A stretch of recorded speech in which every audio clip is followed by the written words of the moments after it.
Hello Internet, my name is Lave and I watched It Chapter 2, which is once again directed by Andy Muschietti following the success of the first one, which I quite enjoyed despite not being the biggest fan of horror. Like I said in my review for the first one, I haven't read the original book and I've only ever seen like clips of the Tim Curry version, and that is still the case. Set 27 years after the events of the first one, the Losers Club have now all grown up and gone their separate ways, but when Pennywise the Dancing Clown resurfaces, the gang must return to their hometown of Derry to face up to their fears once again and fulfill their oath and try and finish it for good. So let's start with the positives and the casting. They have done an amazing job of matching up the adult versions with their younger counterparts, and that does go beyond the Losers Club as well. I mean, we even see the bubblegum chewing pharmacist girl from the first one as an adult in this, and it's just spot on. As is the case with our main protagonists, even the ones who have transformed the most, like Ben, the larger new kid on the block from the first one, who has now lost his weight, is totally believable as the same kid. The one they really nailed though, for me at least, was Eddie, the hypochondriac kid from the first one.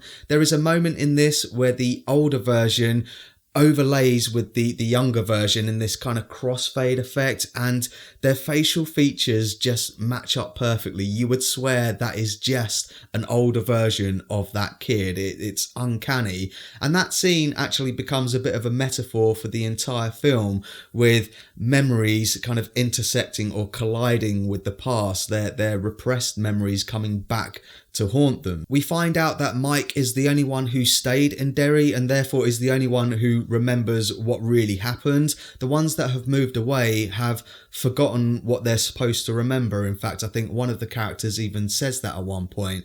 As a result of that, a lot of them have regressed in a lot of ways, like Bev is back in an abusive relationship, for example. Meeting the adult versions is entertaining, and when they quickly get back together, it's really nice to see them rediscover their camaraderie, which gets disrupted by Pennywise in all of his shenanigans. I think one of my favourite set pieces throughout the entire film occurs quite early on. It involves some fortune cookies, which I don't want to spoil, but you do obviously get a lot of Pennywise again, and Bill Skarsgård like absolutely kills it. He gets another scene very similar to the "Hey Georgie" scene, except this time it's with a little girl called Vicky, and it involves a lot of popcorn. Pop, pop, pop. Bill Skarsgård absolutely kills it as Pennywise, and there are plenty of creepy moments which are very well executed in terms of production values. The visual effects, I would say, are on par with the first one. There's just more of them, and they're more ambitious and bigger in scope and scale. There has been a lot of talk online about other digital refinements in the film, which I will get to a little bit later on. For now, I want to stick with the horror set pieces, which, as I say,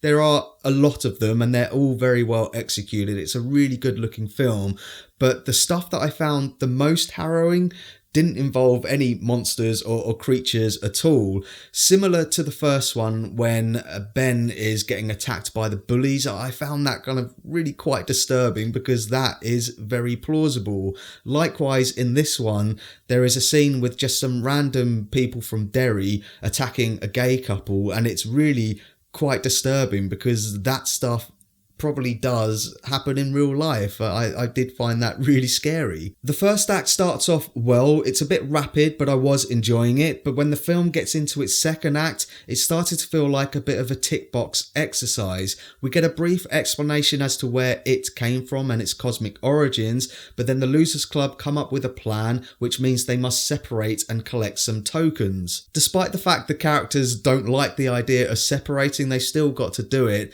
But essentially what that means is that they all have to go off and face their fears once again. And I was sitting there like literally counting, right, we've had Beverly, who's left? Now we've got Billy, I've got Ben, now we're going to have Mike. And they have to go through it all over again. And it just gives the film a repetitive cycle. And by the time we eventually get to the climax, it lost all of its impact for me.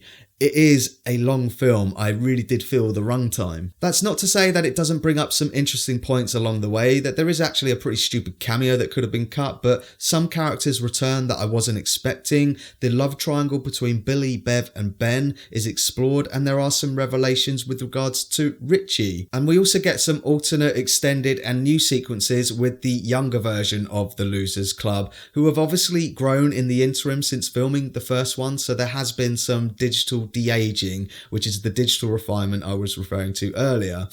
I think it is noticeable on some of the characters. I think Billy, Ben and Richie is noticeable. They have this kind of soft focus around their skin, which looks a bit unnatural, but I was looking for it. I think if you're a casual cinema goer, you probably won't even notice. But it did make me wonder why they didn't just film those sequences when they filmed the original. I mean, maybe they ran out of budget.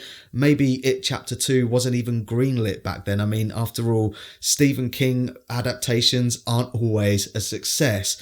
In terms of this one, I don't think it is a miss. I don't think it's a bullseye either, though. I think I did prefer the first one. So that's my thoughts on It Chapter 2, and pause the video if you want to take a closer look at my enjoyment tracker now. Like I said at the top of this review, I haven't read the source material, but I did find it interesting that multiple characters on multiple occasions say throughout the film that they didn't like the ending or they thought the ending was rubbish, referring to Billy, who is now a writer for movies, and it's all very, very meta. So yeah, I think it's self-aware that maybe the book is a rubbish ending. With regards to the final kind of climax, I thought it was okay, but the final scene of the film I found to be incredibly cheesy and really preachy. It's like they've taken the lyrics from the song I Am What I Am. I was just like, oh yeah. So I didn't walk out on a real high note, but I think there is enough in there for It fans to enjoy. But let me know what your thoughts are if you've seen it down in the comments. And as always, thanks very much for watching this review. I really do appreciate it. If you can, give it a like and don't forget to share them. Lave.